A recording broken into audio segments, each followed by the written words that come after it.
जब जब भगवान अवतार लेते हैं तब तब देवता भी भक्ति में लीन हो जाते हैं। भगवान शिव जो स्वयं योग के अधिपति हैं, तपस्या के परम स्वरूप है, वे भी जब श्री राम का नाम सुनते हैं तो भाव विभोर हो उठते हैं। कहते हैं राम का नाम ऐसा है जिसे स्वयं शिव जी भी जपते हैं। रामायण में वर्णित है रामेश्वरम में शिवलिंग की स्थापना श्री राम ने की थी, लेकिन उससे भी पहले कैलाश पर शिव जी ने राम नाम की महिमा का गान किया। भोलेनाथ ने कहा था राम ही ब्रह्म है, राम ही सच्चिदानंद है, उनकी भक्ति ही मोक्ष का मार्ग है। मैं भी उसी राम का ध्यान करता हूं जो मर्यादा पुरुषोत्तम है, जो स्वयं धर्म है। ये वही क्षण है जब हमें समझ आता है ईश्वर भी ईश्वर की भक्ति करता है, क्योंकि वह प्रेम है, वह समर्पण है और वह राम नाम का अद्भुत प्रभाव है।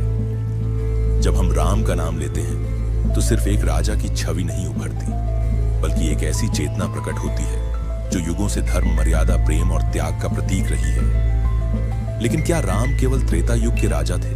क्या राम केवल एक इतिहास है, या राम एक जीवंत अनुभव है जो आज भी हमारे भीतर जीवित है? आज हम समझेंगे राम कौन है, वे पुरुषोत्तम क्यों हैं, उनका धर्म से क्या संबंध है और इस युग में वे कहां बसते हैं। यदि आप इस चैनल पर नए हैं और हमारी यह वीडियो पहली बार देख रहे हैं तो लाइक, सब्सक्राइब और शेयर जरूर करें, क्योंकि आपका एक क्लिक हमारे लिए आपका आशीर्वाद बन जाता है। तो चलिए शुरू करते हैं कि राम कौन है, वे पुरुषोत्तम क्यों हैं और उनका धर्म से क्या संबंध है। राम एक नाम नहीं, चेतना है। राम कोई साधारण मनुष्य नहीं थे, वे ईश्वर के अवतार थे, विष्णु के 7वें अवतार। लेकिन यदि आप गहराई से समझें तो वे केवल देवता बनकर नहीं आए, वे एक आदर्श मनुष्य बनकर इस पृथ्वी पर अवतरित हुए।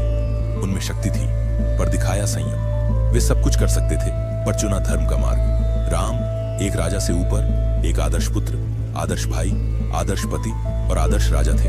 राम का नाम स्वयं में एक मंत्र है। रा मतलब सूर्य का प्रतीक, प्रकाश और चेतना। म मतलब चंद्रमा का प्रतीक, शांति और स्थिरता। राम यानी प्रकाश और शांति। राम मतलब जागरण और ध्यान। राम को हम चेतना और करुणा का संगम कह सकते हैं। उन्हें हम पुरुषोत्तम भी कहते हैं। पर क्यों? पुरुषोत्तम शब्द दो भागों से बना है, पुरुष और उत्तम। यहाँ पुरुष का अर्थ केवल नर से नहीं बल्कि उस आत्मा से है जो इस सृष्टि में शरीर धारण करती है। राम पुरुषोत्तम है क्योंकि वे सर्वोत्तम पुरुष नहीं पर सर्वोत्तम आत्मा है, जिन्होंने मनुष्य रूप में भी ईश्वरत्व को जिया। वे उस ऊंचाई पर खड़े थे जहां धर्म और प्रेम टकराते हैं, और उन्होंने धर्म को चुना, न ही कि केवल भावनाओं को। उन्होंने अपने निजी सुख का त्याग कर संपूर्ण समाज के लिए आदर्श प्रस्तुत किया। राम जी ने माता सीता को खोया, राज्य को छोड़ा, वनवास झेला और फिर भी कभी क्रोध, घृणा या अहंकार नहीं दिखाया, क्योंकि वे पुरुषोत्तम हैं। वे केवल विजय प्राप्त नहीं करते, वे आत्मा को विजयी बनाते हैं। भगवान राम और धर्म में गहरा संबंध है। धर्म का अर्थ केवल पूजा पाठ या रिवाज नहीं है। धर्म वह आंतरिक नियम है जो जीवन को संतुलित करता है। राम जी के जीवन का हर कदम धर्म से जुड़ा हुआ था। जब कैकेयी ने उन्हें वनवास दिया, वे चुपचाप चले गए, क्योंकि वे जानते थे पिता का वचन ही धर्म है। जब मां सीता हरण हुई तब उन्होंने युद्ध किया, पर नीति से, क्योंकि धर्म का रास्ता बल से नहीं, बलिदान और न्याय से चलता है। राम जी ने मर्यादा को कभी नहीं छोड़ा, और इसी कारण वे केवल एक योद्धा नहीं, धर्म के साक्षात स्वरूप बन गए। भगवान श्री राम और उनके भक्तों का रिश्ता केवल ईश्वर और उपासक का नहीं, बल्कि प्रेम, समर्पण और विश्वास का अनमोल बंधन है। राम न केवल मर्यादा पुरुषोत्तम है, बल्कि भक्तों के जीवन में आदर्श और मार्गदर्शक भी हैं। हनुमान जी की भक्ति इसका सबसे सुंदर उदाहरण है। उन्होंने राम के लिए न केवल अपने प्राण अर्पित कर दिए, बल्कि सेवा और निष्ठा की ऐसी मिसाल कायम की जो युगों युगों तक प्रेरणा देती है।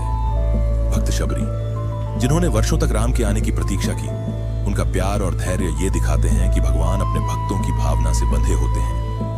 रामायण हमें सिखाती है कि जब भक्ति निष्कलंक होती है तब भगवान स्वयं अपने भक्तों के पास चलकर आते हैं। राम का प्रेम उनके भक्तों के लिए ऐसा था कि उन्होंने वानर, भालू और वनवासियों तक को गले लगाया। ये रिश्ता केवल पूजा पाठ तक सीमित नहीं है, ये आत्मा का जुड़ाव है। राम भक्तों के दुख में साथ देते हैं और उनके जीवन को धर्म, सेवा और प्रेम से भर देते हैं, क्योंकि भगवान राम केवल ईश्वर नहीं है, वे हमारे अपने हैं। अब सवाल आता है, क्या इस युग में राम बसते हैं? इस युग में राम कहाँ हैं? क्या वे कहीं वैकुंठ में हैं या फिर मंदिरों की मूर्तियों में बंद हैं?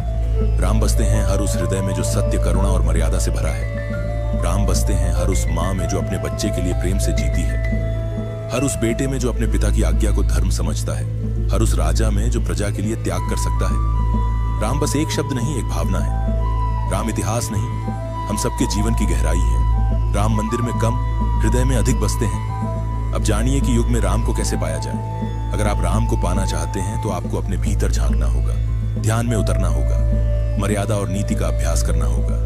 राम को मंदिर में नहीं, अपने कर्मों में उतारना होगा। उनके जैसे बोलो, उनके जैसे सोचो, उनके जैसे चलो। तब राम बाहर नहीं, आपके ही भीतर प्रकट हो जाएंगे। राम के बिना हमारा जीवन अधूरा है, क्योंकि वे केवल एक कथा नहीं, वे आधार हैं जिस पर यह संपूर्ण सनातन धर्म टिका है। राम के बिना रावण को कोई पराजित नहीं कर सकता। राम के बिना सीता को कोई बचा नहीं सकता। राम के बिना लक्ष्मण को कोई दिशा नहीं मिलती। राम के बिना हनुमान को कोई उद्देश्य नहीं होता। राम का नाम उस जल की तरह है जो हर सूखी आत्मा को जीवन देता है। बस राम ही नहीं, पर रामत्व को इस युग की जरूरत है। जहां पाखंड, अहंकार और अधर्म फैला है, उस युग में हमें राम की सबसे अधिक जरूरत है। राम को फिर से बाहर नहीं, भीतर जगाना होगा। हर मनुष्य को राम बनना होगा, तभी यह समाज, यह राष्ट्र और यह युग फिर से धर्म की ओर लौट सकेगा। तो साधकों, अब कोई पूछे कि राम कौन है, तो बताइए कि वह दीपक हैं जो अंधकार में जलते हैं। वे वह मर्यादा हैं जो पथभ्रष्ट को दिशा देती हैं। वे वह चेतना है जो मृत्यु को भी प्रेम से जीत लेती है। पुरुषोत्तम है क्योंकि उन्होंने जीवन के हर रंग में धर्म, त्याग और प्रेम को जिया। और इस युग में वे वही हैं जहां एक बच्चा अपनी मां के चरणों में झुकता है, जहां एक राजा न्याय करता है, जहां प्रेम अहंकार से बड़ा होता है। राम को जानने के लिए बस इतिहास को ना जाने, पर अपने हृदय के भीतर दीप को जलाएं। राम वही हैं और हमेशा वहीं मिलेंगे। राम केवल रामायण में नहीं है, वे हर युग में हैं, हर आत्मा में हैं, हर उस स्थान पर हैं जहां धर्म जीवित है। अब समय है जागने का। यदि यह ज्ञान आपके भीतर गहराई तक पहुंचा है तो वादा कीजिए आप इसे अपने जीवन में उतारेंगे। कमेंट में लिखिए जय श्री राम और इसे उन लोगों तक पहुंचाइए जो इस दिव्यता से जाग सकते हैं। धन्यवाद। ओम नमः शिवाय। जय श्री राम।